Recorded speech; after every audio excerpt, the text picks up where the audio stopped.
Welcome to Nice Ashes. I'm Mike.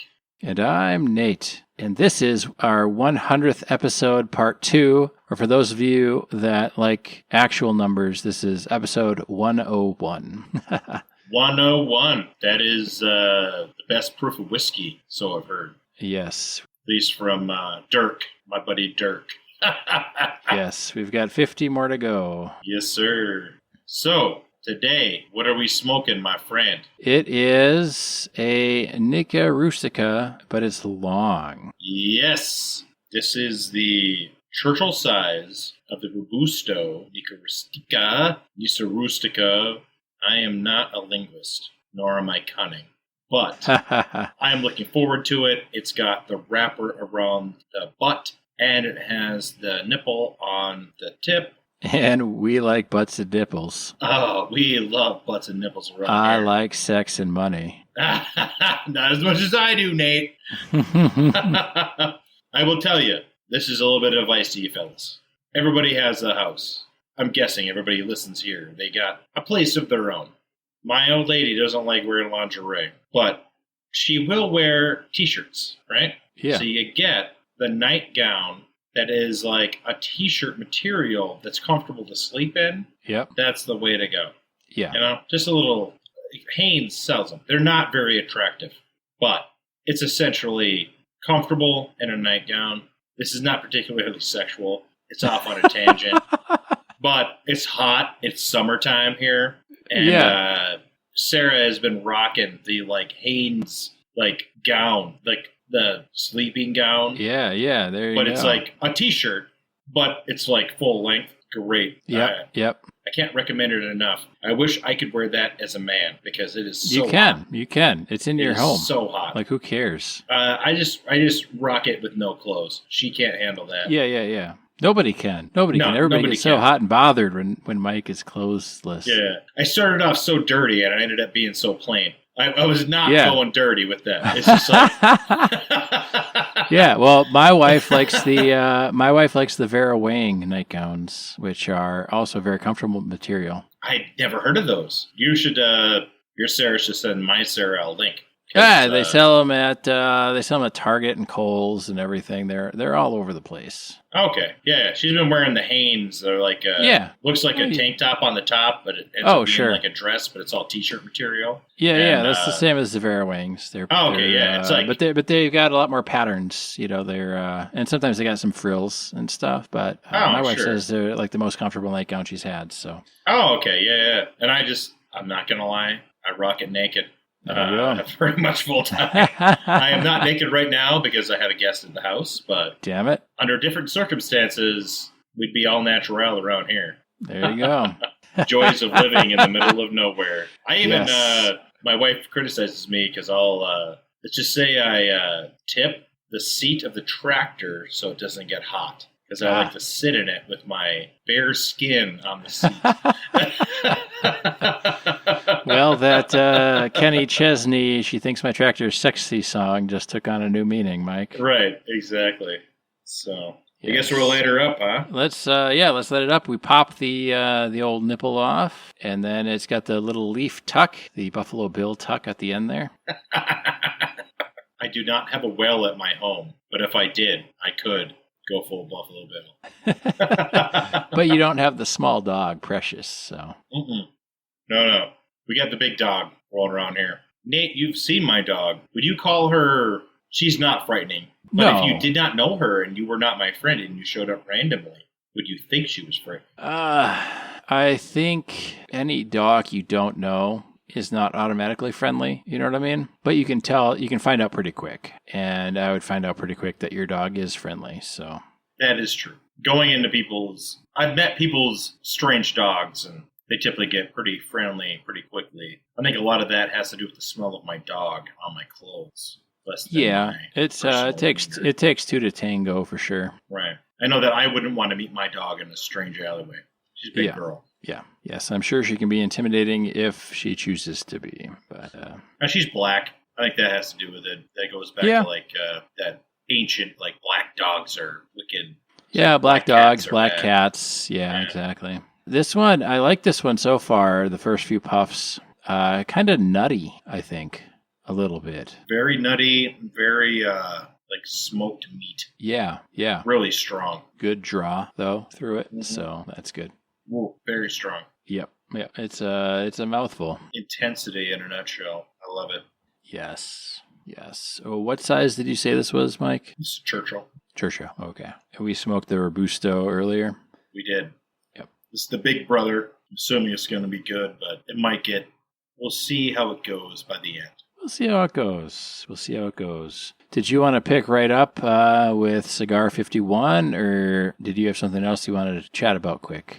No, I'm not too chatty right now. If you want to chat, we can. Well, I thought you wanted to talk. We got some feedback on one of our episodes. Why don't you start it off, Nate? Well, I mentioned this friend, last episode, and I recommended that they did, in fact, need a new expensive hobby.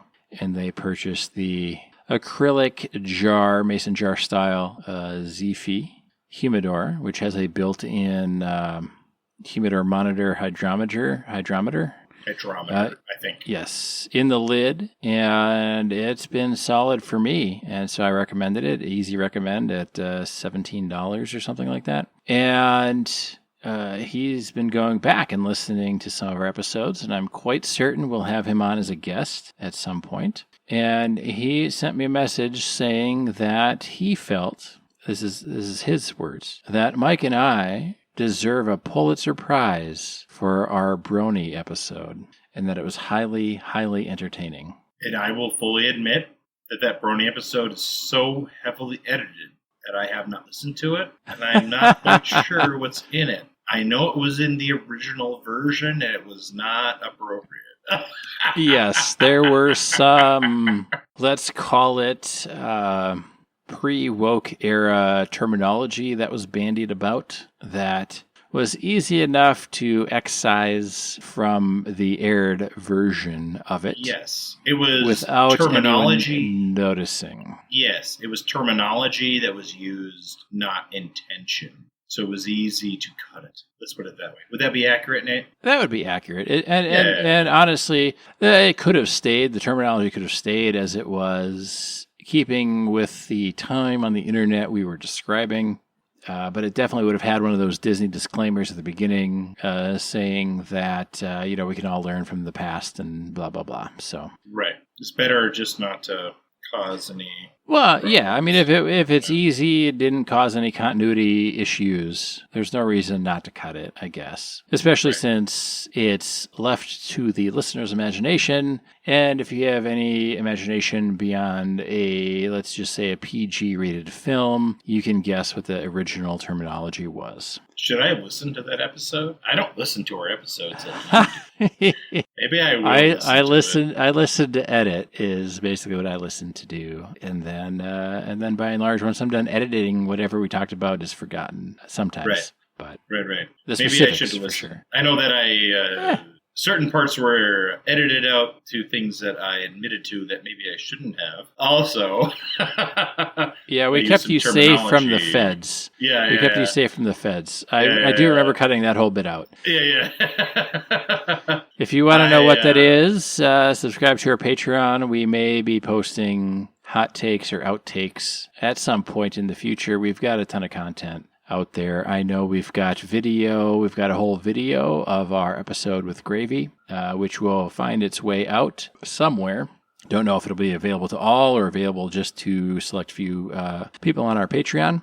But we're starting to experiment with some other stuff and get some extra content out there. So just be aware. Sometimes there might be the director's cut. Yes. I guess my disclaimer is I do not edit the show, but I am not completely computer illiterate. So yes, and I edit the show, and I feel I'm a little more comfortable being, let's call it, cheeky on the show, and Mike is a little more... He's fine being cheeky. He's a cheeky fellow. But I do edit to protect both myself and Mike from instances, especially involving the law, but also some, kind of backlash stuff, because we all have thoughts and opinions, and not all thoughts and opinions are welcome everywhere. And we're not trying to off-put anybody. No. And yet again, I repeat, 20 years ago, society was different. So Yes. that's what it is.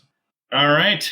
Get into the cigars. Yes, so we ended the last episode with stick number 50, which was the Gurkha Beauty, which we were not overly impressed with. And the companion cigar to that, at least thematically, is the Gurkha Beast. The Beast.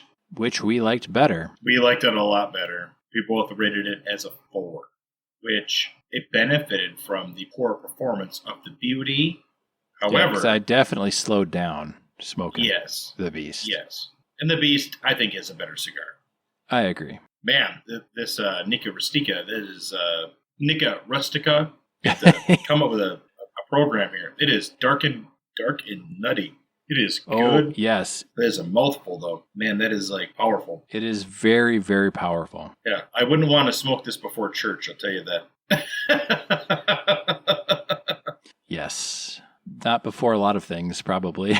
Yeah. All right, next cigar. LFD Double Ligero. We both rated it a 5. Yes, we smoked this one with Simha, I believe. Yes, we did. I think this was his pick. Yes.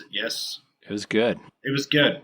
I don't recall any special notes, but we knew it was going to be good because it was picked out of a cigar shop. Yes. This is one of those things where it's like, I don't recall it being special, but it was good. Yeah, extra Very special, good. But it was very good, very solid. Very good. Definitely recommend. All right, next cigar, CAO MX2. This is one of my regulars. I think this is a great cigar. It's not special. It's just solid. A solid 5, though. Like, yep. It's a good cigar. Oh, yes. I recommend. If you see an MX2, if you haven't smoked one, smoke it, no matter what the size is. Oh, yeah. I don't know what else to say. Nate, do you have anything? Nope. All right. We got the Extreme Quad, which I think was the bigger version of the Extremo that we smoked. No, the next one is the Gurkha Vintage. Uh-oh. I think my list got You messed jumped up. way up. Yeah, hold up. I think I messed my episode series up here. Oh, okay. I'll be right in there. All right, Gurkha Vintage. 2001. There we go, 2001. We both rated it a 5. This was a Torpedo, wasn't it? Could have been. I think it was. We had the Gurkha Vintage 2001 and the Gurkha Centurion. We both rated them a 5. And the Gurkha line is not steady. Let's put it that way. Right? So yeah, if you're going to pick a Gurkha, you have to be very careful. They're not all the same. They're not reliable like a CAO or a Romeo Giulietta or a Cohiba or a Macanudo. And the Vintage and the Centurion were both very good cigars. Yes. All right. This is a bad one. The Gurkha Crest. That's not a good one. No, not a good one at all. Gurkha Crest. We both rated it a 2. Yeah, we were not fans of that. We were not fans. I don't recall the Gurkha Crest specifically. No, but we both said that we wouldn't recommend it and we didn't like it. Mm-hmm. So it's a 2, and we kind of reserve the 1s for the ones that are offensively bad. Yeah. 2 is bad. 1 is... Yeah, 2 is don't recommend, try not to get offered it, but you do what you do. Then we have the Gurkha Titan, which we both put as a 4, which I remember the Titan. It's a good cigar. I would recommend. It's just a good stick. If you want a big stick to smoke, go do something. It's perfect. Yes. Yeah, a lot of the Gurkhas are big. They're big gauges. They are big. They put $1 for money there for smoke time. And that's why you have to be careful. Yes. And pay attention to the reviews and pay attention to what you're buying because it's going to be a long smoke. Yes. And if you get a Crest, they don't want that. Nope, you do not. Okay. Now we got some La Gloria Cubanas. 3 of them. We got the Spanish Press, the Serie N, and they just came out with, Mike, and it's going to be a standing one. We haven't smoked it yet, I don't think, but the La Gloria Cubana Serie S was the newest one in that lineup. But so we have the Spanish Press. One? I don't know if we have that one. I will buy it for sure if we don't. Yes. I bought I think I bought the 2 La Gloria Cubanas that were limited runs for your wedding. And I bought matching ones for me. And I decided not to buy the Series S because it was going to be added to the regular lineup. So it wasn't imperative that we buy it now or forever bemoan not smoking it. Yes. But yeah, so the next three are the Spanish Press, the Series N, and the Classic Maduro. Yes. And the Spanish Press we thought was excellent. And I do remember that being excellent. Very small, short, excellent. Very good cigar. The N, presentation-wise, has a little N in the wrapper. Very cool. Yeah. Love it. Presentation-wise. Love the presentation. But an average smoke. It's a 4, above average. Recommend. Yeah, it's good, but you're better off just picking up the R. Mm-hmm, for sure. And the Maduro, which we thought was just average. Yeah, 3. Nothing crazy. No. All right.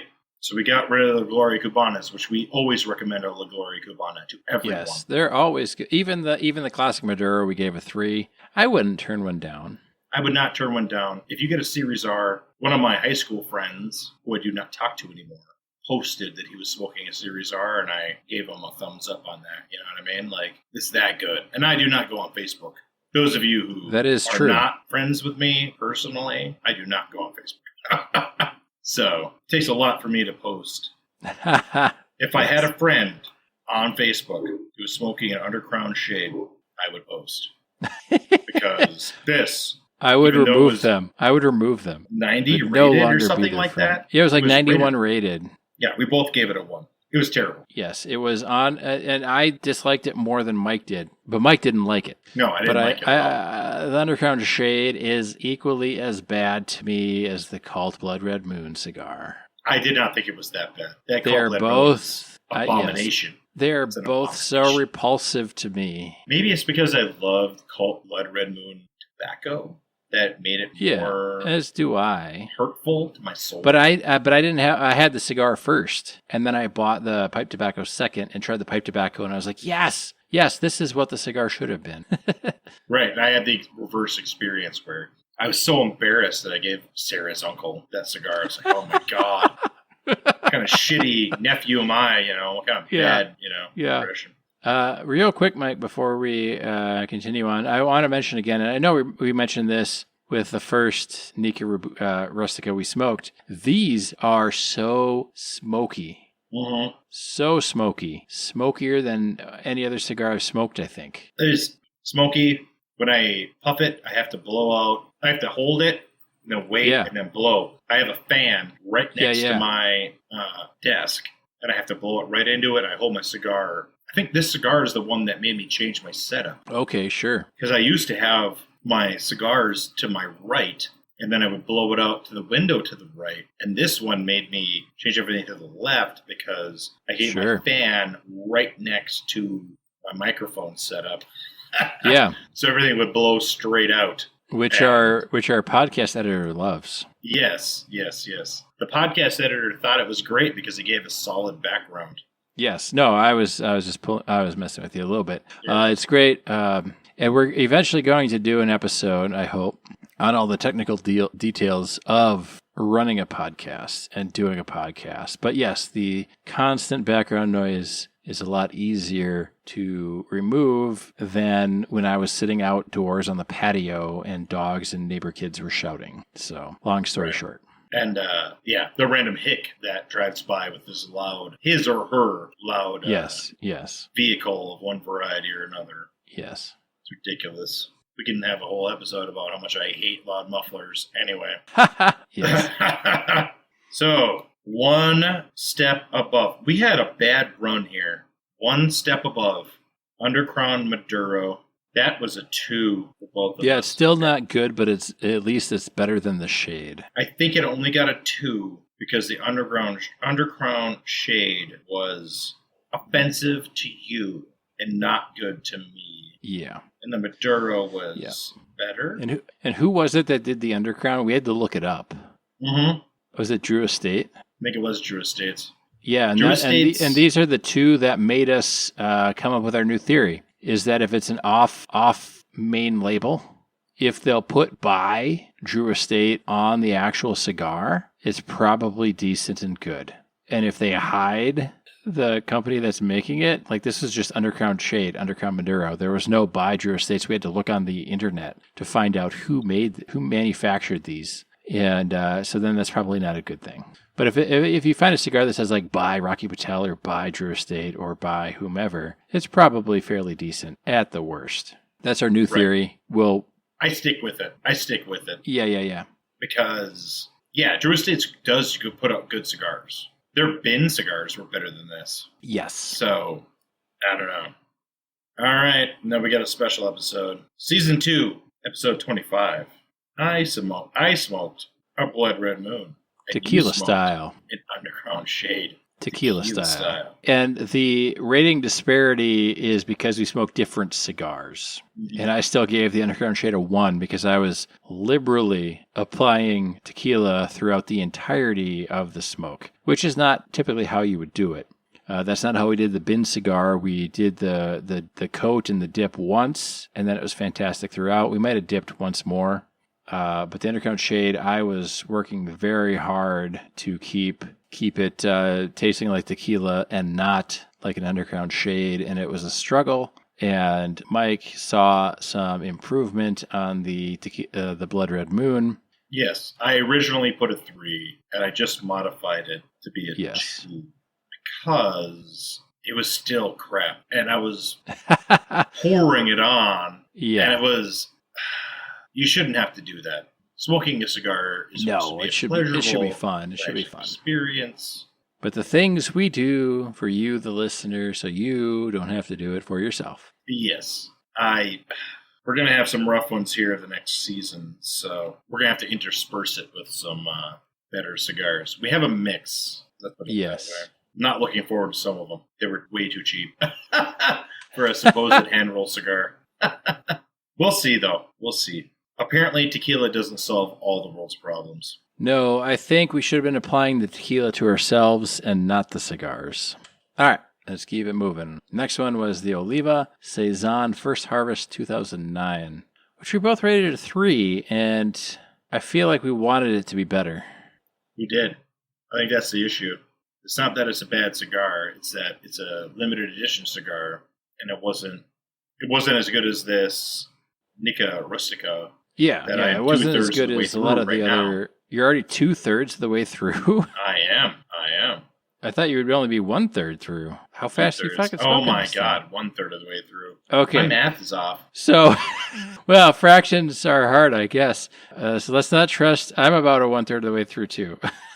But let's not trust my internal math. Mike's fractions tonight. But as we talked about on last episode, he's been a little bit maxed out in his personal and professional life. So it's A-okay. You know what? Everybody goes through that kind of stuff, and it's all good. So, report. I think it's wonderful. It's dark. Yes, it's woody. I think it's as wonderful as the other one, and this one's bigger and longer, so why wouldn't I also like this one? Sometimes they lose something in the size change, and I don't think this one has. I think this one is just as I remember the shorter sibling. So I'm quite happy. I'm quite pleased with this one. I love the amount of smoke it puts out.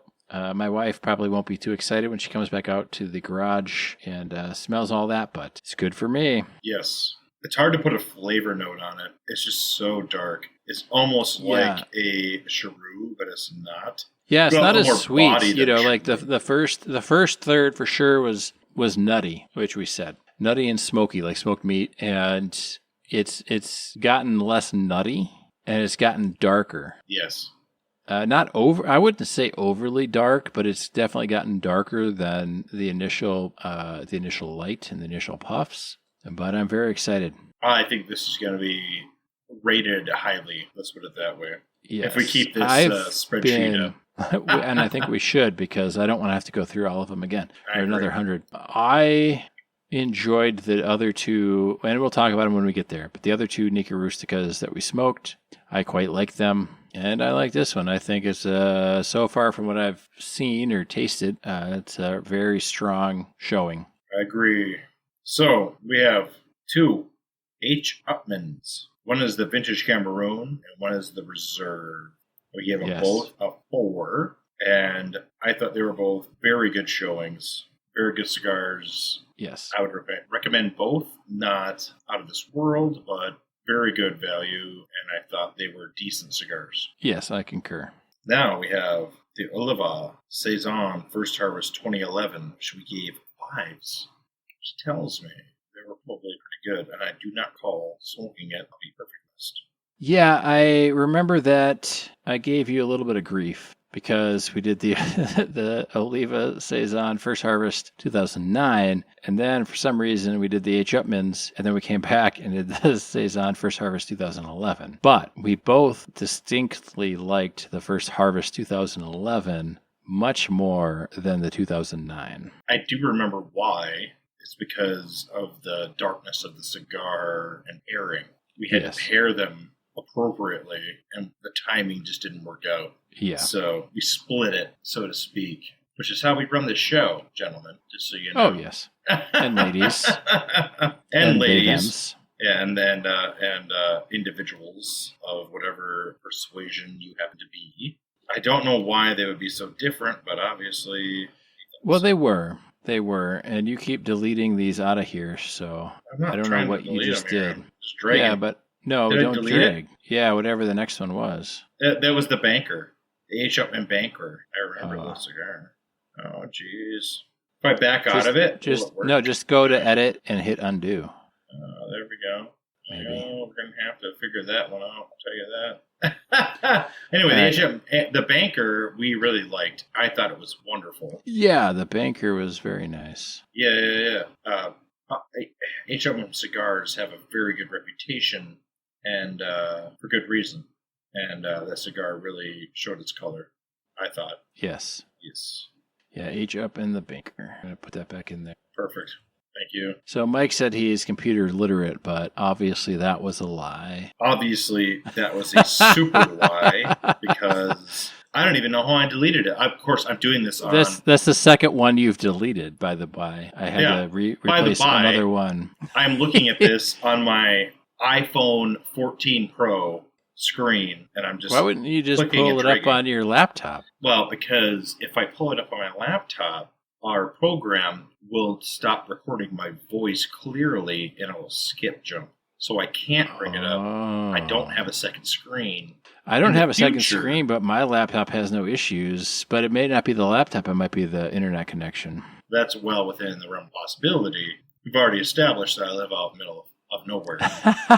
So I have to use my phone as my backup screen. And it's... Yeah. I need to get my... I don't have an iPad. My wife has some version of an iPad that I've never used before. I need to get that. Yes. Yeah.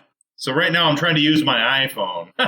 Okay. Mike had to go out before we record. Every time before we record, he has to go out. He's got these really long ropes, and he has to lasso 2 trees, and then he spreads them apart, and then that allows the internet through into his house. And if he doesn't do that, then it's game over. But pretty much.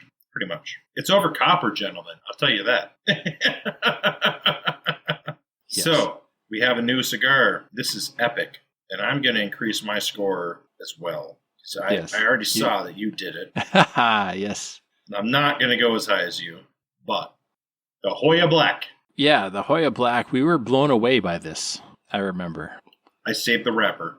The wrapper. Very few cigars. You're not going above a 6. You're not going to give it like a 6.5 or 6.25? I'm going 6. All right. I know you're trying to pressure me to go 6.5, but I'm going to stay at 6. I think I'm not pressuring you. Very dark. I just remember we both liked it. Oh, it was incredible. Almost orgasmic. And it's fantastic. It's so good, but it's so dark. This is not a cigar for somebody who does not smoke cigars. No, right. This is a cigar for people who already smoke cigars, for certain. Yeah. Value for money, right up there. Like, I don't know if you'd give this to somebody, though. Yeah, not a new person, like you said. This is for somebody who indicated that they like dark cigars, full-bodied cigars. And this is one that I don't know. I know we talked about it on the episode. We were like, do they make other cigars? Is this the only cigar they make or whatever? And I think they do make other cigars. They do, and I have been finding them. Okay, good. I feel they're a sleeper cigar company. kind of. Definitely. You Definitely don't a hear sleeper. much about them. And so I think I'm excited to try the other ones because I think this could be a cigar that if you have somebody in your life that likes cigars and they're smoking a lot of Rocky Patels and Romeo y Julietas and Olivas and other things, you could surprise them with the Joya. And potentially, depending on how the other ones go, if it's as good as the Hoya Black, you might be able to blow their minds a little bit with something they might not have heard of or paid much attention to. It's on my radar. When I go into a lounge and I'm buying cigars, I usually buy $100 for the cigars at a time. Yep. Sarah typically is the one I'm buying cigars for because she has very specific tastes. Yes. So I'm buying cigars for her. And then I'll buy one or two for me. But the Hoya, that's on my radar. Just like if I see a crazy barber pole or if I see something wild, I want something different. And the Hoya, that's on my radar. I'm not going to buy a Series R at a lounge. Yeah. I will buy that online and have it at home. I like them a lot. Oh, yes. It's not what I'm buying at a lounge. You should buy it at a lounge if you don't have 300 cigars at home. But yes. I do. Yes. Well, I mean, for people like us, and I don't want to be gatekeeping. This isn't gatekeeping. No. But we had to do a part 2 of our first 100 cigars because it takes a long time to talk about 100 cigars, I guess. 3 seasons worth, right? And when you've gotten to that point, you don't go to a lounge to buy what you know you already like. You go to a lounge, and I saw you just updated that, and you gave it a little bump above 6.25. I did. But you go to a lounge to tell them what you like and to have them recommend to you something else you might like that you're not aware of, or to try something you never tried before. And I do that when I go into Tobacco Grove. They're always very friendly. They're not a sponsor. Usually I'm in there for maybe 30, 45 seconds, and somebody's in there asking me if I need help. And I can tell them what I like, and they'll recommend me a bunch of things that I like. And what I tend to do with them is say, okay, now this is the kind of stuff that I like, which we just talked about. Give me something that's outside of my flavor wheelhouse. And then they kind of get excited about that. And that's kind of how we got the Christoph Connecticut. And how I got some of the other cigars with my gift card from Christmas. So I'm excited to smoke through those. But that's why you go to a lounge, or a place that has a big humidor. You want people that know what they're talking about so that you can broaden or try different things. I think personally, I might be way off, Mike, but I know I like the Series R. I know I like the stuff, so I'm not going to go there to buy that stuff. I can get it cheaper online. But when you go to a lounge, you're also part of the price is you're paying for the expertise of the person that you should be utilizing to help you. I agree. I usually play the incredible idiot when I go to a lounge. Yeah. I don't do that when I go to a lot of stores. Like one of my favorite stores down here is Micro Center, and they sell computer bits and bobs and parts and whatnot. And I was talking to one of their employees, and he was telling me this stuff that was ridiculous. And I was like, I didn't say this to him, but I was like, I don't know how you have a job here because it's quite clear to me that I know more than you about this. So can you just leave me alone now? But that's not the experience I've had in cigar lounges and cigar shops that are worth going to, let's say. Yeah, there's a difference between a shop that has a lot of cigars in a well-maintained humidor and a lounge curating to cigar smokers. Yes, precisely. So a lot of times I'll play the incredible idiot to see what the person talking to me knows because I don't want to disrespect them. I don't want to judge what they know versus what I know. Yeah, and you don't want to blindly follow. No, I want them to wow me with something. Yes. I go to a lot of electrical stores, and I find the people working there to be failed apprentices, and it's very disappointing. And I just can't handle that. So I'm a little judgmental, which I shouldn't be. I shouldn't be. It's not going to be that way every time. No, not every time. I mean, you have to kind of like test the waters, though. Are you getting the, the cigar guy that loves the acids? And it's been a long time since I smoked one, so I'm not trying to pass judgment if you enjoy acid cigars. Or are you getting somebody who actually knows and has smoked a lot of the stuff that's in stock? because there's a difference. And I think, that's what we're trying to do. Mike's rallying cry is best budget cigars, under $8, let's say. And my rallying cry is kind of anti-gatekeeping. So you're interested in cigars. How can we remove barriers? And we don't often talk about, front notes, back notes, undertones, a lot of the technical stuff. I mean, these, our episode with Gravy and our 100th episode and this episode have been the most cigar-specific episodes we've ever done on the show, which I think is great because if you've been listening for even a couple episodes, you're ready. These are kind of like the advanced cigar episodes, more or less. Intermediate, maybe. I don't know about advanced, because there's a whole other realm of cigar smoking. You know what I mean? But it's good to be able to talk about them, and especially since we have all the ratings, and we've done 100 of them. So at the very end of this episode, we're gonna sort by average rating, and we'll tell you like the top couple and the worst couple. So, if you're not interested in all of this stuff, just go to the last like 10 or so minutes, and you'll get the best and the worst. Full disclosure, I don't go to a lot of cigar lounges where I don't know somebody there already. There's not a lot of cigar lounges around where I don't know somebody there at this point in my life. Not that I'm not involved in the cigar industry, but I know lots of people through work. Yeah, and you could be. You want that entry level test me out job, so I'll pass it along next time I'm in someplace. So we're not smelling our own farts and trying to pass it I off hope not. as taste.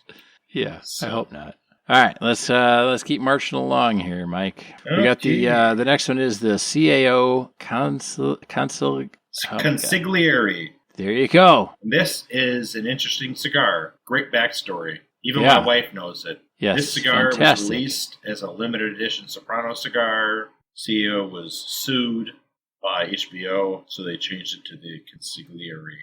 Yes. And we had disagreement. You rated it as a 6. Yes. Well, I bumped it up. I think it's a solid 5. Since you've been talking. Yeah, I really like this one. I smoked this one before my wife and I watched The Sopranos, the entirety of the series and the standalone movie. And I had no idea anything about this cigar being even related to The Sopranos until I was looking up, because, the main character, Tony Soprano, smokes a lot of cigars throughout the show. So I was trying to figure out what he smoked in the show.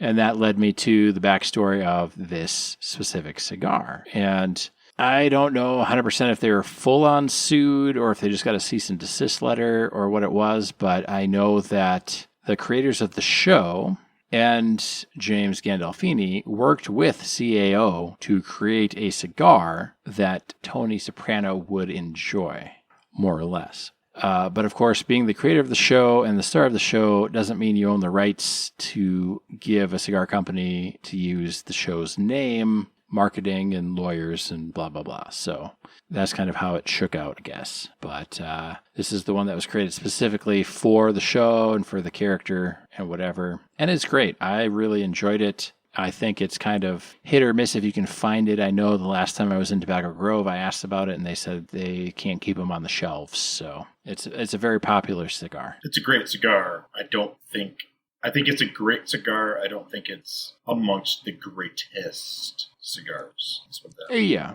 It's top tier. It's top tier. Yes, yeah. But it's not. It's not toppest tier. Not to me. Not to me. Yeah. Too dark. Not enough nuance. All right. Herrera Esteli by Drew Estate. They put it on the label. Yes. We both put it as a 3. I do not remember smoking this. I don't either, but it proves our point earlier because the Undercrowns were by them, but they didn't claim them, and they were both like a 1 or a 2. This one they claimed, and it was average, so we'll call it that and keep on moving. Yep. We smoked a Rocky Patel 1990 Robusto. Different size than the previous 1990 vintage. Yes. We put it as a 4. Let's go back in history. You can do that easier than me. What did we get the other 1990 as? Let me look here. Is it Rocky Patel? Rocky Patel vintage 1990. Okay. Rocky Patel 1990. That must have been the Robusto was a 5. So the 5 was not a Robusto. That was a Churchill. This is the Robusto. Oh, Episode sorry. 34 okay. is the Robusto. So apparently we Before it was liked long. the Churchill better. Yes. So that was to show the difference in size, the same blend, and how we liked it differently. I specifically remember picking it because we liked the 1990s so much. Yes. That I wanted to get a shorter version. And we like Robusto. Well, I like Robustos. Well, I like Robustos too. It's a perfect length for most evenings. I think the Robusto is a great length to smoke a cigar. It takes about an hour. Yes. If you listen and it's 40 minutes or 50 minutes, it takes us about an hour to smoke it. Yep. We cut all of our dead silence. We try not to talk over each other. Oh, yeah. We try our best. When we have a third guest, we talk over each other a bit because they're not used to our cadence quite. And Nate and I are very we're not accustomed. used to theirs. Yeah, it's not an attack. They're not used to us. We're not used to them. And we're trying to be very pleasant. And I definitely do not want to talk over Nate or anybody else. Everybody's important on this show. Yes. But if you've ever been in a conversation, you know that talking over or interrupting unintentionally does happen. And it happens quite a bit, especially when we have a guest that is maybe not live to either of us, Gravy and Simha, or that is live only to one of us. And so it's a different skill set for sure. Well, I think it goes back to respect and human understanding to all people. I don't feel that any of our guests felt that I was being mean or bad to them by cutting them off or them cutting me off. I certainly don't feel that. I would. The reason in my mind we have guests on is to hear them talk. So I'm always happy to abandon whatever I was trying to say and to let them finish their thought. That's why they're on. I don't want to hear my thought. I want to hear their thought. I have to admit that in conversation generally, I prefer hearing what other people have to say. I already know what I have to say. I want to hear what the other person has to say pretty much 100% of the time. Yes. But maybe 80% of the time for me, but it depends on who you're talking to. At work, I don't want to hear what anybody has to say, but other than that. Right. And that's why, Nate is a pro and I'm a Joe, right?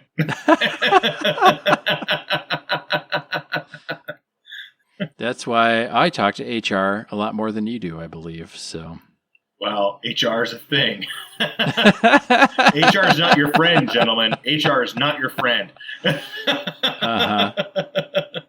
One of my favorite little web comics is two people. One is the boss and one's the employee. And the boss goes, "Oh, yeah, if you have any trouble, here's HR." And the boss hands a rat to the employee. And the employee looks at the boss and goes, "This is a rat." And the boss goes, "Enjoy, have fun." And that's the end of the comic. So hilarity ensues. Hilarity ensues. Yes. Unless you're the one trying to talk to HR. But try not to do that.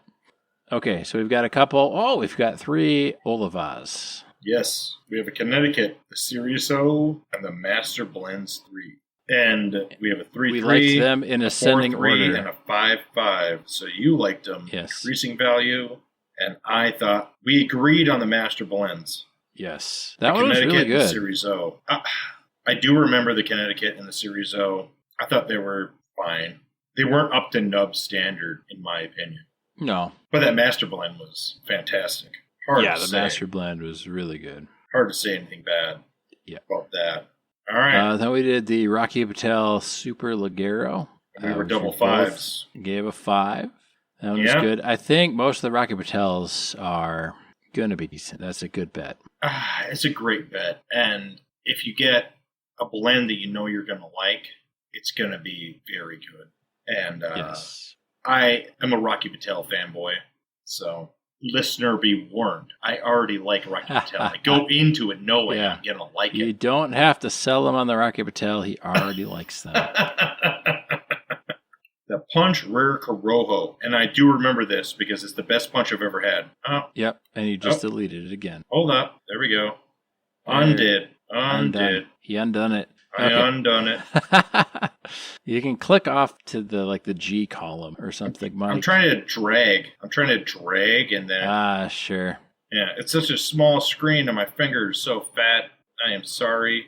We had a sales rep at work many years ago now. And the big national, like VP of sales was down. Well, up in this case, because we're in Minnesota and headquarters was Florida at the time. This guy came up and he was asking stuff. And the sales rep goes, can we make like on our mobile stuff, can we make the buttons bigger? Because I'm fat fingering this all the time. And we just died like the rest of us. We're like, oh my God. He's telling like this VP of sales, like, I'm fat fingering my phone. What? Anyway, good times. Well, good times. The reality is that salesman makes more than that VP. So from his perspective, he's right. Yes. I mean, that ain't no lie. Yeah, That ain't no lie. I'm not complaining about it. It was just funny the way it was phrased and said. So Oh, sure. That's well, that salesman, he's real. He's a real one. You know what I mean? Like, oh yeah. I mean, I love it because he's like, oh, me too. Yeah, he's trying to sell stuff. So yes. He doesn't care about. He doesn't have time to be fat fingering buttons. Yeah, he doesn't have blah blah blah on his phone. You know. Yeah. But I mean, that's the big disparity, right? Is you've got all these VPs and whatever, but they're not in the field and they're not doing stuff, so they don't know how the stuff works. They're like, hey, we paid for the stuff, go sell stuff. And they don't understand that if they make the buttons too small, not them, but the developers or whoever, make the buttons too small, it's not a good user experience. So no, I get that. Well, we both know the industry I'm in. The end user is not the people who design it. Let's put it that way. Exactly. Okay, we've got Oliva. Sorry, everybody. Sorry. Oliva Serie G. We have 2 Serie Gs, a Cameroon and a Maduro. And yes. I know what you're thinking. Everyone's thinking that we would like the Maduro better, but it turns out we like the Cameroon. We both gave it a 5, and we gave the Maduro a 4. We did, and I remember the difference because that yes. Maduro's like the dark roast of coffee. It's easy to make something that is good, hard to make something that's great. And that Cameroon was much better. So good. Well, we're 78 and 79 episodes in at this point, so our palate has adjusted, let's say, to the differences. Whereas maybe if we smoked these in season 1, we might have given the Maduro the edge. Tough to say. I mean, we grow and learn and change. So right. Maybe we'll go back and do a Series R again. I think I have Series R in the nest, so to speak. We could try one again. I've smoked them since then, and I think they're still as good. So me too. We'll find out. They're fantastic. They're fantastic. Oh, it's again. We'll go. I don't know how high we scored it, but I mean, good is good. Good is good. Exactly. So now we have the Rocky Patel Vintage 2003 Cameroon. Yep, and the Rocky Patel Sun Grown right after it. Yep, and the Cameroon only got a 4, but that Sun Grown got a 5. Yes. Which 4 is good, but 5 is much better. 5 is better. Sun Grown. Yeah. This is where we've been developing our palates at this point. We're getting 80 cigars in, 82 cigars in to be exact. Yep. And that Sun Grown leaf was quite good to me. Yes. I was like very impressed. I concur. When they're good, they're good. When they're right, they're right. That's all I can say. Exactly. And good is good. And again, even though we're, swooning over some of these sticks, you might be sitting at home saying, well, I tried that and it was rubbish. I hated it. Well, that's fine. The Underground Shade was a 91 by Cigar Aficionado, and we hated it. So everyone has their own personal taste. And, yes. And we try to make the differentiation when we have a difference of opinion or even the same opinion. Oh, yeah. Because your humidor is not my humidor. That is correct. And we, at least when we do smoke out of the same one, we make note for certain. So. But also, su casa es mi casa, or mi casa es su casa. So, they're kind of all the same, but they're different because in the cigar world, humidification and maintenance and everything is the utmost importance, and how long they've been in there to acclimate and all of that. So there's a lot of different factors that go into a lot of these things, plus our own personal, very subjective taste preferences as well. So we're not trying to poo-poo on anything other than the Cult Blood Red Moon and the Underground Shade. Everything else, you could sway me. So far. Yeah, we're the Baccaras. We're coming up on them, but I will do a cigar update. I have 1/3 of my Yes. cigar left. This Me is as well. truly 1/3. That middle 1/3, Yes. very mild, very Yeah, pleasant. it was a lot more mild, and then I hit that last third, and it got real nutty again. I just hit the last bit of smoke. This is why I brought it up. That last Yes. puff just brought back all that flavor right into my mouth. Exactly. Yes. Yes. It is like hickory with a little bit of like oak, not burnt oak. Yes. And sweetness, like all that front flavor that we had is back.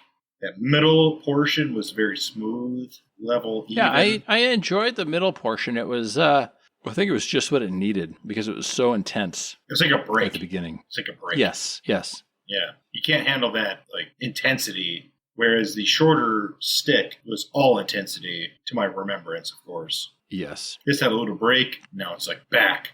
Yep, it's back. I missed that intensity. It gave you just enough of a break to miss the intensity from the beginning, and Right. and you get excited to have it back again. Yes. This is not a cigar that you want to smoke and mow the lawn.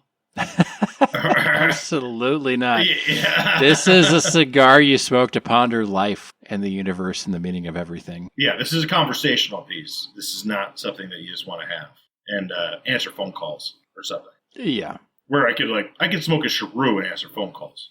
It's one level, right? Yeah. So, okay, we're getting into the factory smokes. These are factory smokes by Drew Estates. They say it right on the label. They do. Is this the one where we confirmed your theory? I think it was. I think it was, yeah. Because it was a 4, and these are cheap. Factory smokes, they're cheap. They're so cheap. So cheap. This one happened to be a Toro, and it was cheap, and it was a 4, which is solid. Very good cigar. Hella solid for the price point. Oh, if you only have these in your humidor, you would not be embarrassed. They're perfectly fine. Cut the wrapper off, nobody would care. Even if you kept it on, I don't think anyone would care. Well, we're going to be elitist here. Yeah, we can. I certainly wouldn't care. But I've smoked them, so I know. You earlier said that my price point was 8. It's actually 5. Was 5. The first 2 seasons is 5. With inflation, I'm edging towards 6, but I prefer 5. Right now, 5 and below. Yes. In future seasons, we might have to go up, only because we've had crazy inflation. But well, I think, if we and this is, 80-90% of these are 10 and under, or under 10. Almost all of them are 10 or under. Almost all of them. Other than we've got a couple of specials. The specials, yeah. But I think by and large, under 10 is a pretty good generalization. And a lot of it depends on if you wait for the sale or find them on sale. Versus, and even if you just buy some of these not on sale, they're still under 10, mostly, Yeah, like I say, my goal is to get cigars for $5 or less. That's what I want. Yes. Online. In a store, we're looking under $10. The Rocky Patel vintages spot, I think. Are going to be like 12, 13. Yep. But outside of that, we're going under 10, which if you're going to go into a cigar shop, throw in less than a tenner down, you're in a good spot. You know what I mean? $10, including tip. If a guy helps you, you're made in the shade. That's where my attitude is. I want it to be affordable for anybody looking for a cigar. Yes. So. All right. And then we did the Macanudo Hyde Park, which our female guests did not like in the least. But we both rated a 4. We both rated a 4. I thought because they were so light. Yeah, they were fairly light. They were fairly light, but they weren't flavored. I think that was. We didn't have the sweets yet. I think the sweets would have been a better option. Yes, for our guests, 100%. But we didn't have them, so I tried to make the best decision at the time. Yes. And part of it was we had both guests at my place, so I needed something I had 3 of, which was this. And of the ones we had multiples of, this was the best choice at the time. Yes, that goes back to the way that I buy and split cigars. Nate happened to have 3 of them, and I had, I don't know how many I have, probably 2 or 1. Doesn't really matter. But the ladies didn't like them, but we did. Well, and I think, as we progress in the show, we'll need to make sure that we have duplicates of ones for, especially if we're going to get people on that have maybe never smoked a cigar before, ones that would be appealing to them, which is tough because we've already done the Moon Trance, and I would be some of these willing to other do the ones, Moon Trance but- again, or the Sweets Yeah. again, because Yes. we both have them, a ton of them. Yeah, Because we could test our theory. We That's could. what I'm interested in. We could, Because, yes. like I say, I gave both to my nephew. He was a fan. Yep. And he Yes. inhaled it, which was a mistake. But after he Yeah. figured out how to smoke a cigar, he's like, oh, this is good. Yeah, it is. Yes. It is pretty good. Yes. All right. Then we've got another Factory Smokes. These are kind of spread out, but we got the Factory Smokes Maduro, which we also rated a 4, which for something billed as a Factory Smokes, I think is a pretty good showing. Factory smokes are great. My one proviso with the Maduro, we thought they were very good, is you can get a Factory Smokes Maduro pack, or you could get a Rocky Patel Fuma pack, and the Fumas are better by a lot. Yep. So don't get the Factory Smokes Maduro if you can get the Rocky Patel Fuma. The Edge Fumas are way better.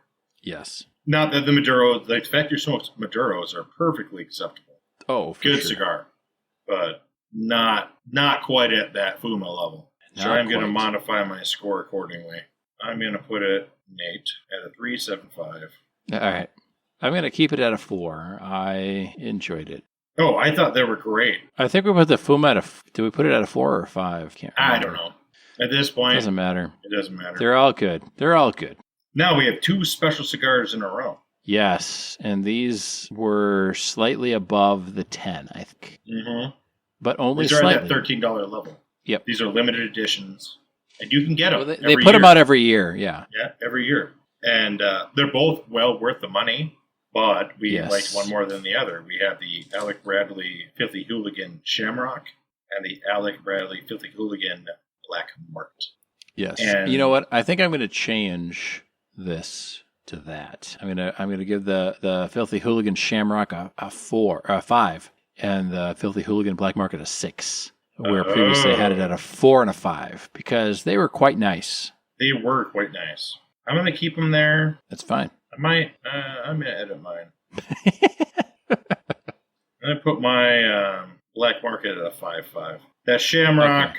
I'm going to keep it at a 4. Presentation was excellent, but the presentation was more than what I wanted. I wanted a lot more. All right, I'm gonna. You know what? Looked beautiful. I'm gonna drop mine. I'm gonna do it at 4.5. I'm gonna split the difference. I'm gonna do the Shamrock at a 4.5 and the Black Market at a 6.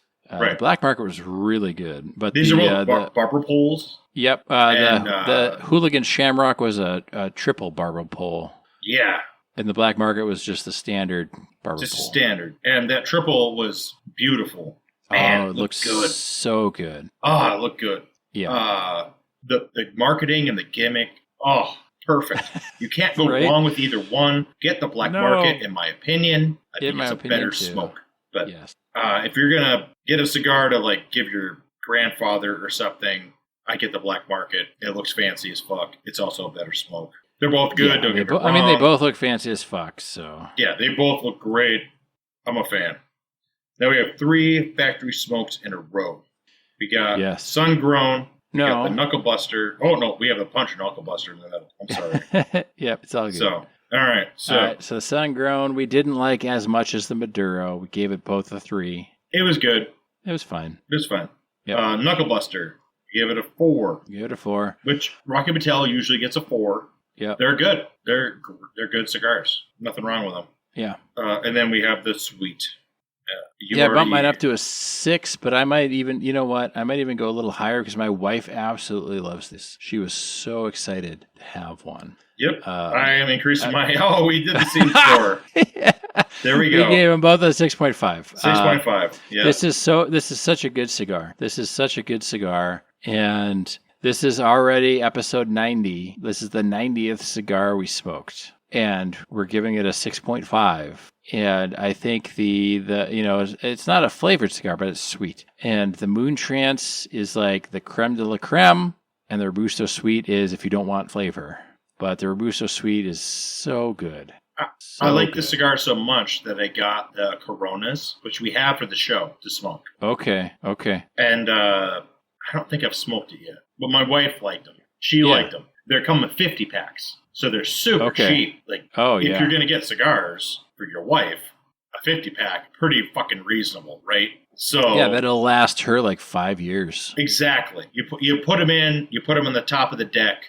She can open the humidor. Boom, she's got it. Like, we're gonna go smoke a cigar and do whatever. She's got one. She's got one. She's got one. And my wife liked them a lot. Like, a lot. The Robusto, probably too much for her for the sweet. Probably too much. But okay, my wife likes the Robustos of them, but she hasn't tried the Robusto, so I shouldn't speak for her. She might like the Robusto. My wife likes the Robusto Moontrance a lot. Okay. And so I'll try her on the sweet, but she likes those little Coronas. She's a big fan. Yes. So double plus good. I can only give it a 6.5 only because 7 is like, that's probably too much. It might be. I don't know. I mean, the Factory Smokes Robusto Sweet is a solid, and we talked about this with Gravy, you know, like what would you recommend a new smoker? And your Moontrance all the way, I would do Moontrance or Robusto Sweet. I'd have no qualms giving a new person either one. I wouldn't have the Moontrance. The Moontrance is magical. Yeah, the Moontrance is like, it's kind of like the Disney movie Frozen. Like, Frozen was a modern Disney movie that was as good as the old movies, right? Like, it's kind of like Lion King or Aladdin. Yeah. You know what I mean? Yeah. And I would say, and maybe the Robusto Sweet falls in this same category where I put off watching Frozen for a long time because even before the movie came out, they released a song, and all the kids and all the parents loved the song, right? The Let It Go song, and it got everywhere, and it was everywhere, and I hated it. And then I watched Frozen. I'm like, it's actually a fucking good movie, and the song is good. It's a great song. It's just, it got overplayed before I even saw the movie. And so I was kind of, you know, like I had that expectation of like, it's just going to be like just trash, you know, like it's a poppy song. It's a whatever song, whatever. I've been hearing it all the time. I don't want to hear it anymore. But then you watch the movie and you're like, okay, fuck, it's a good movie. Fine. You win this time. And, you know, and maybe like the Factory Smokes, because like you said, if you're smoking this Factory Smokes, just cut the label off. Well, maybe that's kind of the thing is, it might almost be like that, where it's like, there's a Factory Smokes. It's not even like a full-blown whatever. No, man, smoke one. Try it, you know. We're not really talking about movies, but I do have to mention this. I don't think it got a lot of hype when it came out. It's a Pixar film. Have you seen The Good Dinosaur? I thought for sure you're going to talk about the film that had all the people that were elements, but I have not. Elemental. I like Elemental too. Elemental is pretty good. It's a thinly veiled immigrant story is what it is. But I do like Elemental. I think Elemental is very good. The Good Dinosaur is a Pixar film, and it's set in an alternate Earth history where the asteroid that kills the dinosaurs misses. And the dinosaurs develop their own kind of like society, and humans are kind of like squirrels, like pests or things. But it's got some really good parental family themes in it, and it's a Western is what it is, and it feels very comforting. Like Sam Elliott does one of the voices, and I like it. I'm just gonna leave it at that. I like it. If you haven't seen A Good Dinosaur, recommend it. Check it out. I have not seen it, but maybe we will watch it soon because we watched Elemental, and despite all the negative press, I thought it was a fun movie. I liked Elemental. To think it's great, not the target audience, but I liked it. I thought it was good. It's a solid showing. I liked Elemental better than Soul or Turning Red or, I don't know, whatever else. Like Elemental and Good Dinosaur. If you haven't seen them, check them out. I don't even know the negative press about any of them. Good Dinosaur is kind of like a sleeper. Like it was just kind of out, and I don't know. I guess I'm just... Go on. I was going to say Elemental was a victim of all the other shit that came out. So if you come up with a good movie that has a message, if you have any of that in there, then it's going to get crapped on, right? It was just in the pile. It wasn't trying to be overly offensive, but it just got put into the pile because there was so much crap. I thought it was a perfectly adequate Disney movie, really. Well, yeah, and the theme, of course, is, immigration. Right, as other Disney movies have had themes that are controversial. Just like every other sci-fi. Almost every single Disney movie has themes. You know what I mean? Even Lion King. Lion King is a retelling of Hamlet, more or less, but that's themes, all sorts of themes. So that's the whole point that's why Shrek is so well loved. It's a kid's movie that's silly, but it's got the adult humor in there, but it's not overt. Like, it's subtle. I don't think it's that subtle, but I'm an adult now, so. Well, you're an adult. Yeah. I was an adult when Shrek came out. But it's also Shrek. I was an adult when Shrek came out. However, I like Shrek, and I watched it in theater, I think. Yeah. And I watched all the other ones, too. Like, I think it's great. They're fun stories. And you can say, don't pervert my ancient mythology. It's like, well, what's Shrek then? Like, that's not really the problem. I think a lot of these movies that are good, like Elemental, they just get clustered in with all this shitstorm. Not that they're a problem. They're just now it's the best movies have themes and messages, and there's no way around it. The trouble is, just because your movie has a message doesn't mean it's a good movie, and that's a fine line. Not the point of the episode, but diversity in your casting is not the point of your movie. No, I mean, diversity in your casting is good. But if that's the point of the movie, it doesn't make it a good movie. I don't think it's good, Nate. I don't think it's good. I think that diversity in casting should make sense to the movie. And no, for sure. If you're going to do a space opera in the future, you better have either a gray people or diversity. If you're going to do a casting for 700 Scandinavia, probably not a lot of diversity. Yes. Well, I mean, I agree with you. I'm saying I think diversity is good, but just because you have diversity doesn't mean it's a good movie. And you have to pick and choose when you do it. If you're doing a movie based on a Native American fairy tale, you had better have an all Native American cast. Having diversity of thought is important, but having diversity of individuals based on characteristics that are not thought-based is not always the best, depending on your project. And like you said, and a lot of times in the Westerns, right, the Native Americans got the villain parts in the older Westerns. And, if you do a Native American story, it should be Native American cast. That makes sense. It's a Native American story. If you're doing a European story... Yes, you better have Europeans playing the parts. You know what I mean? Right. And straight up criticism of Westerns, they're not diverse enough when they're old because there was a diversity of characters in old Western towns. And it's a problem. That's a problem. Yeah. Like, there were multiple black cowboys that were extraordinarily famous. Also Hispanic cowboys. Also Indian cowboys. Because back in the frontier days, the Native Americans were blending into the white majority society, and the census taker is the one who determined who was white and was not. And there's a lot of history with anti-Native racism, and there's all these backstory things that probably can't be discussed in a movie, but it could be shown, right? Yes. There could be a town of all quote-unquote white people and still be diverse. Because the census taker is the one who determines who's white.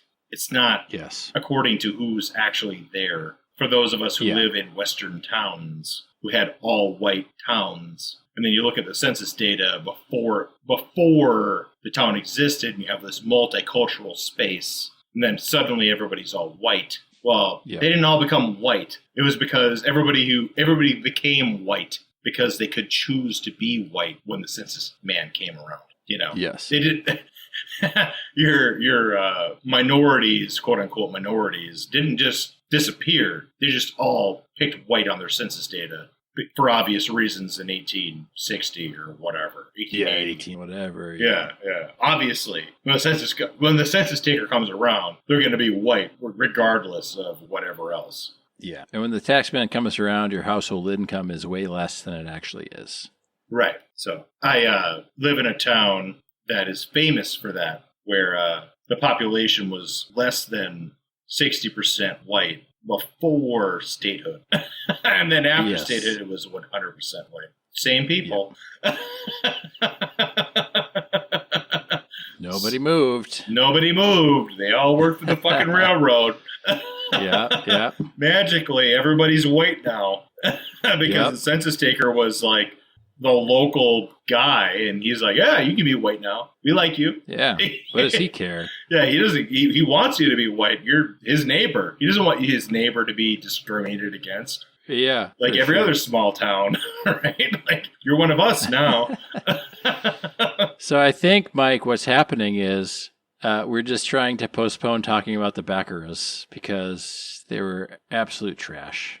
We have Baccarat the game. Well, 3 of them. 3 Baccarat the games. We have the Connecticut Maduro. Rothschild. Yep. And the Nicaragua. Yes. And they're 1s all across the board. Terrible. Don't do it. Baccarat, if you produce a good cigar and you're offended by your review, send us some. Because you're trash. We talked about it after the show. We tried to limit our negative response. Yeah, we did. To after show talk. And I can tell you that Nate told me, like, Mike, you need to pick a good cigar. We cannot continue along. We can't keep going with this negative trend because I'm going to potentially hurt myself because this is so horrible. Yes. And that's why we went into the Macanudo Inspirado White.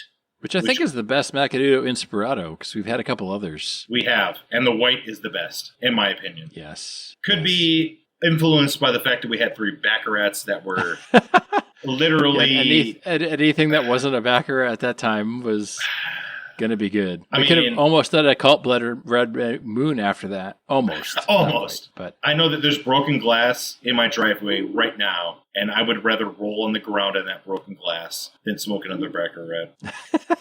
There is no broken glass in my driveway, but if there was, I would roll in it. Yeah. I don't know about broken glass, but I might roll in your dog's shit before smoking another Baccarat of the game. Yeah, the Inspirado White, it's a good cigar. Yeah. It's a good cigar. Long story short. Long story short, right. Smoke the Inspirado. If you see one, smoke it. It's a great cigar. It's no better than a 5, but it's a solid 5. Yes. It's a good cigar. Yes. Yeah. I recommend. We have the Cohiba Madagascar. That's 4.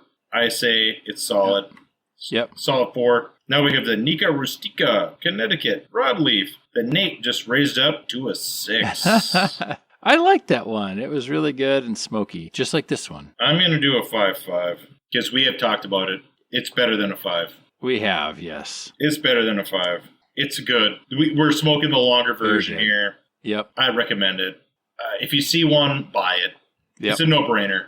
The packaging is deceptive because it does have that cellophane. We look at the end; it's got the rollover leaf and it's got the tip to break off. And God, it's sexy. It's so good. It's so good. You don't even have to cut it. You pop the little end off, and you light that leaf at the end, which I think helps the first few puffs be more in line with the rest of the cigar. Because sometimes when you initially light a cigar, you get acetone or kind of a bitter taste, and then you have to get through the first couple of puffs to get into the good part of it. And I think that leaf over the cap or over the end of it helps with that transition. I think it's probably the best way to do a cigar. Yeah. If you're going to sell it for premium price. Yes. I agree. Then we have the Nica Rustica Adobe. Yeah. Put it as 4. Yeah, and I think that's about right. I think it's fair. Hard to come off. Good. Hard to come off. Wasn't as good as the Connecticut, but it's hard to come off. Yeah. Then we have the Man of War Ruination at a 4. Yep. That's a 4. Might even be a 3.5. Might even be a 3.5. Hard to say. Yeah, potentially. I think it was probably a good 4. High 3 or a 4. Then we have the K&F Daytona. That's an Oliva. Yep. And I saved the wrapper. The K&Fs are great. K&Fs are great. I'm going to go to a 5.5. Yeah, it was good. I think all the K&Fs, it's hard to say no to a K&F. They're so dark. Yes. If you like a dark cigar, they are so good. I'll do a 5.25 just to not match Mike. There we go. But it was good. It was better than a 5, for sure. I actually think this one is better than a 5, too. The Oscar Maduro we did. I'm going to do that. It was really good. I'm going to do a 6.5 on that one. Oh, you think so? See, it was good. I'm only going to do that. I'm only going to go 5.25. Very good. Okay. But I think our conversation with Gravy elevated. Yeah, it did. I think it elevated it. It made me appreciate the cigar more too, though. So it's hard to say. It's difficult. I don't want to give it too high of a score, only because the conversation was so fantastic and we had good whiskey and everything else. Yeah, there was a lot going in. Well, those are good points. I'll do this instead. I'll do that at 6.25 instead of 6.5. There we go. It's good. I liked it. I liked it quite a bit. I can tell you that if you see it in the store, also those Oscar Valderas, I'm going to be buying some of those for the show. Yes, and they have one called The Leaf, which I guess is pretty good. But any more of those I see, I'm definitely gonna want to try those out. Yeah, it's definitely on my radar now. It was very good. They're also on the limit of our price range. Yep. They are what we would call they're probably just barely within the splurge stick price point of if you our get show. It for a good price, they're within the limits. But Yeah. normally that would be well outside of the bounds. If you can get it online, you can get it for a good price. Yes. That's entering the price of something that is no longer what would be considered budget. Yeah. Yeah. All right. Last cigar we had. I rated it as 6.5. You rated it as 6. Yeah, you know what? I didn't realize we were doing all the points and stuff. So. Oh no! I'm don't change. No, I'm going to match you. Me. I quite liked it. It was very good. This one, I'm going to have to do a 6.5 as well on this one, the Nica Rustica Churchill. I really liked that broadleaf, and I like this one. They're very nice. Very nice. They're very nice. I thought that the La Gloria was more nuanced. It had a little more flavor profile. This is very good. Don't get me wrong. Yeah, okay. I will. I'm not trying to change your opinion, Nate. Man, I'm just explaining. When you're right, you're right. And you're always right. I gave it a 6.25 then, because this one's very good. I like it. I like how smoky it is, and maybe that's part of the gimmick. But it's one of the smokiest cigars I've smoked. It is so smoky. It's ridiculous. It's so satisfying. It's to have that much smoke. Like, it's satisfying to me. I enjoy it. It's joyful. It is joyful to have this much smoke going on. Yes. It's ridiculous, almost. Indeed. We're at the end of the cigar. I have a bit more. Yep, I have a little bit more. But what I want to do now is I'm going to sort by average rating. And what we get then is our number one. Well, let's do our top 1, 2, 3, 4, 5, 6. We'll give you the first 6. All right. Top 6 cigars of Nice Ashes, first 101 episodes. Coming in at number 1. Do you want to do number 1 or do you want to do the worst first, Mike? Do you want to do best or worst first? Well, number 1 is boring. You can do number 1. Number 1 is boring. All right, well, let's do the top 6 then. No. I say that because everybody knows number 1. Everybody else knows. Yeah. But, I mean, do you want to do the worst first or do you want to do the best first? Let's do the best. Okay, number 1 best. Well, okay, let's do the count up. So the 6th best is the one we're smoking right now, the Nica Rustica Churchill, at 6.125. The next best is the one we smoked last episode, La Gloria Cubana TAA 2023. Then the Factory Smokes Robusto Sweet is tied with the Hoya Black. Then number 2, the second best cigar we've ever smoked on the show, is the H. Upmann The Banker, which is kind of surprising to me. Not to me. Those bankers, they're very famous. And people like them. We like them too. They're very good. We like them too. Oh, yeah. And the number 1 is, you probably guessed it back at home, CAO Moon Trance. That's why I say it's so boring. Moon Trance, we bang on it. Oh, we do. We do. Yeah, let's see. 1, 2, 3, 4, 5, 6. We've got 6 tied for the worst. And I will tell you now, yes, the absolute worst out of the group of 1s is the Cult Blood Red Moon. That is the worst cigar I've ever had in my entire life. The worst cigar I've ever had. I would say number 2 is the Underground Shade. For sure. For sure. Close second. So if we have to rate them, Among the 6 we have, the worst is the Cult Blood Red Moon. I agree with Mike. The second worst is the Underground Shade. And then we have the 3 Baccaras, the game, the Nicaragua, the Maduro, and the Connecticut. And then the other one is the CAO Bella Vanilla. And those are the worst. So stay away from those and go for the ones we like, or the ones you like, I guess. It's your choice, obviously. Yeah, it's your choice. But, if coming down and going through 101 cigars that we've now smoked on our 101st, right? 101st episode. Come on now. It's been a while. I don't speak well. Anyway, that's why I got into podcasting. I don't speak well. I don't pronounce things right. But yeah, so that's the thing is Moon Trance, number 1. Fucking Cult Blood Red Moon, number last. Don't do it. Don't do it. Don't do it. Don't do it at all. But, that is pretty much the ratings that we have for all of the cigars we've ever smoked on the show. And we're going to keep this up. And what I would like to do, Mike, and you can tell me if this is silly, I'd like to add more columns. I know you said I had too many columns already, but I would like to add columns for the style, Maduro, Connecticut, so on and so forth. And then we can get a rating on what we think the best Connecticut is, the best Cameroon, the best... oh, sure. Episode 200. That's episode 200. Yeah. That's we got 100 more to go. But it'd be nice to be able to break them down in that sense, too, with, which, if you like this type of cigar, this is the one we liked the best. Which, of course, still takes into account our flavor preferences and taste preferences and things like that. But yes. Yeah, but I think that's it for the 101st episode of Nice Ashes. The Nica Rustica Churchill and the regular size are both great. If you have less time, do the other one. Yes. If you have more time and you want that little bit of respite in the middle, that's very nice and reflecting.